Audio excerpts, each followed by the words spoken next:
let's start with Ollie. Okay. My first one is about my grandson, actually, who's called Ted, who's now about as tall as me and age 14 with size 11. Anyway, when he was much smaller, he came home from nursery and he said to his mum, "I'm a doorbell." And his mum said, "What? What do you mean you're a doorbell?" And she couldn't work out why he come back. He said, "Well, why are you saying you're a doorbell?" He says, "Well, they said at nursery they said I'm a doorbell." So she went she went into the nursery the next day and she said to the helpers, "Can you explain why Ted's coming home and saying he's a doorbell?" And they thought for a bit, and then one of them said, "Oh, I know what it was. I told Ted he was adorable."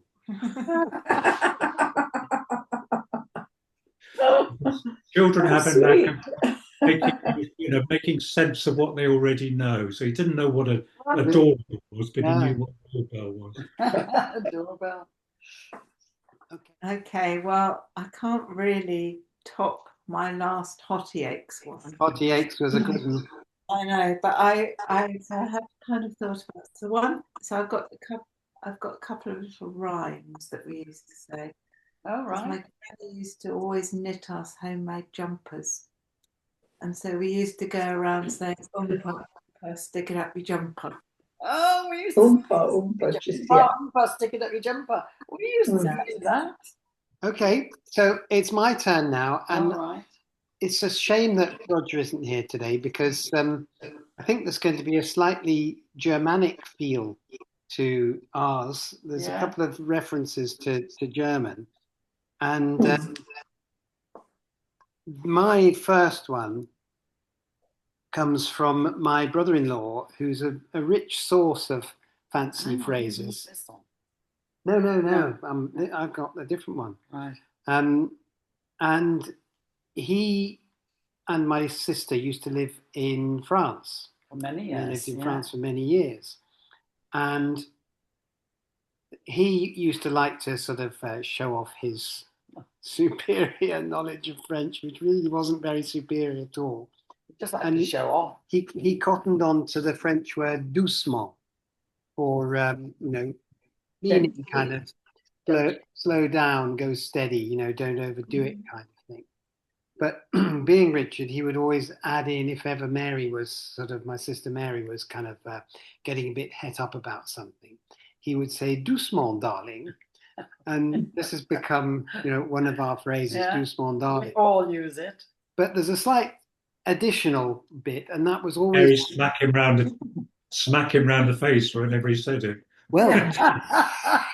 Yeah. There was always a certain amount of importance put on the degree of emphasis that was put on the word darling. So it could have been doucement, darling, or doucement, darling, and it always indicated a certain degree of one's sort of mood with one's partner, because Mary would come back with something like, I'm perfectly all right, thank you, darling. Yeah. But we all use it. But doucement, darling was our little phrase, our first little phrase. I think I'm going to start with "we laugh in the face of."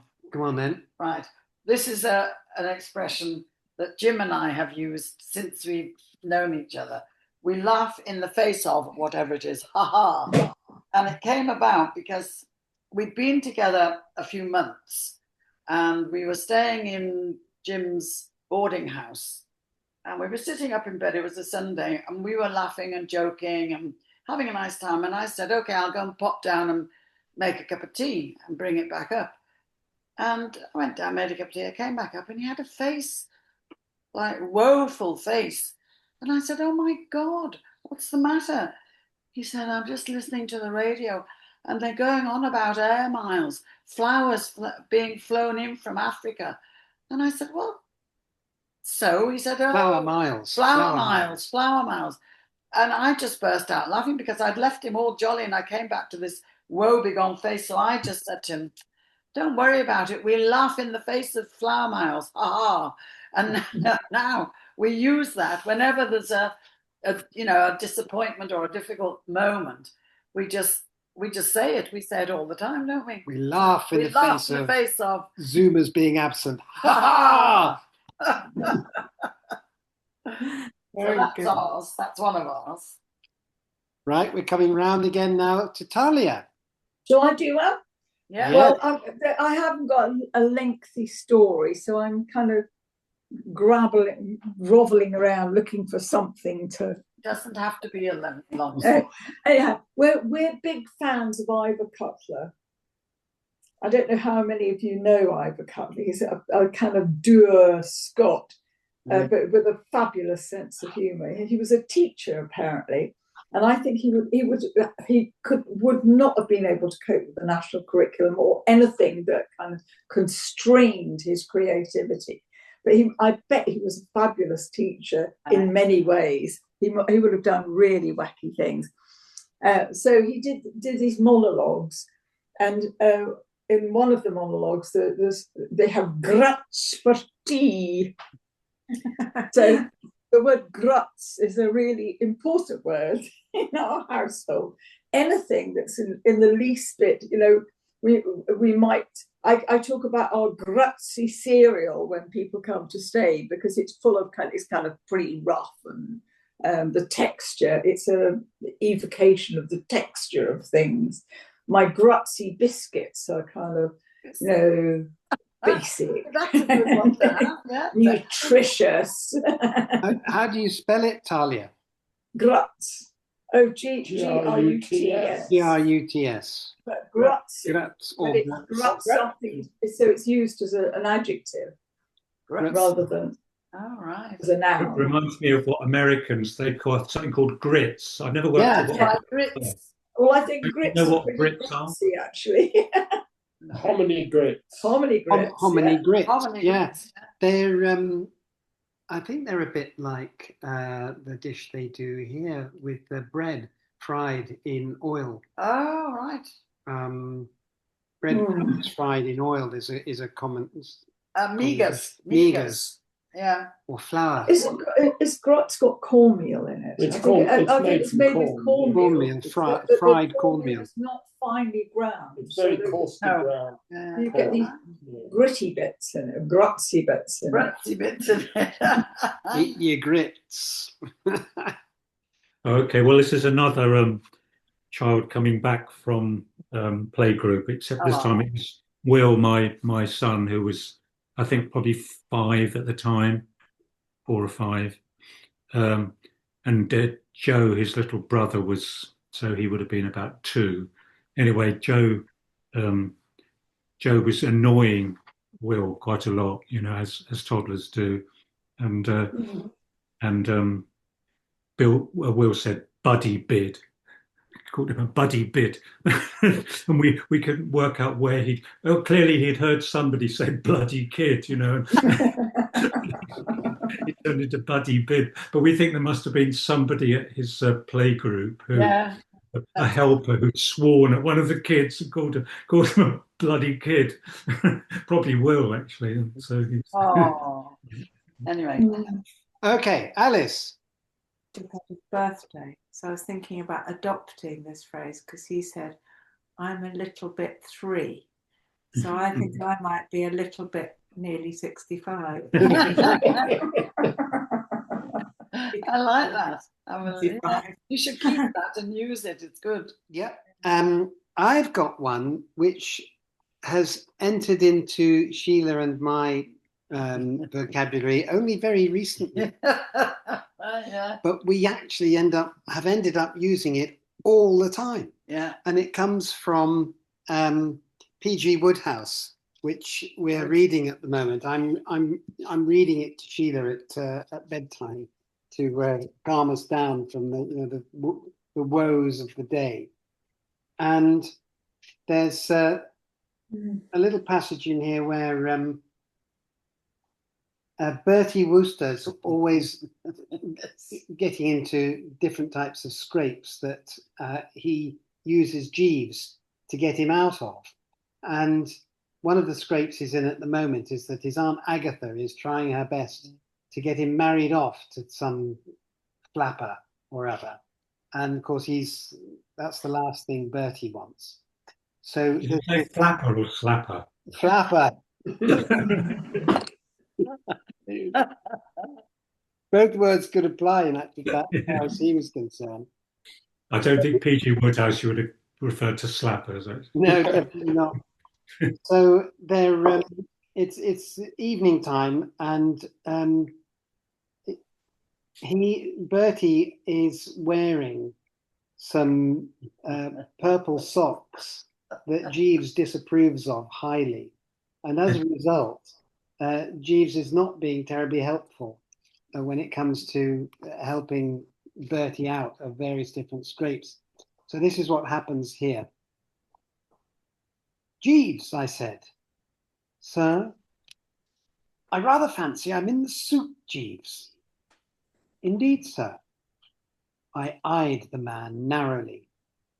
Dashed aloof his manner was, still brooding over the cummerbund. Oh, I beg your pardon, it wasn't That was the socks. cummerbund. Yeah, It was always something. It was a bright red cummerbund he decided to wear. Still brooding over the cummerbund.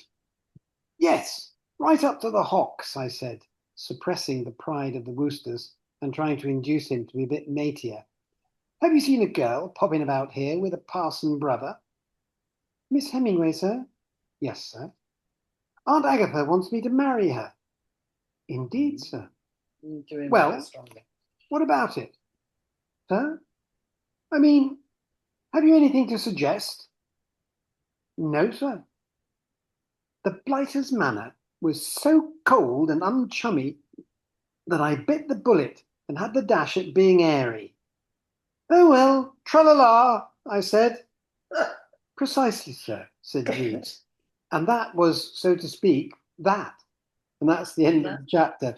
So tra-la-la has become a regular phrase for us. If we get in any kind of a disappointment or annoyance or irritation, well, tra-la-la.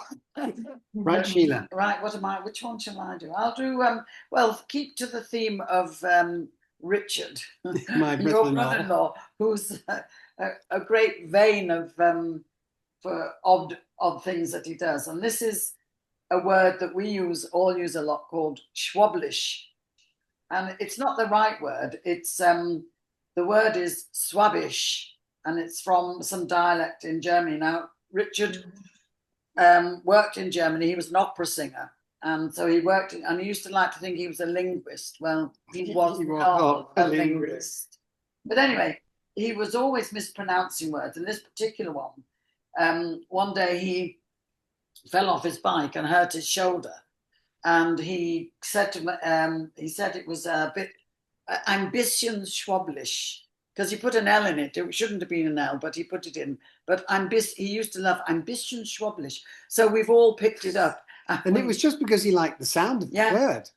But we use schwablish now for all sorts of things. If something's a bit wobbly, or something's out of order, or something's not quite right, we also, well, in fact, not just Jim and I, the whole family use it.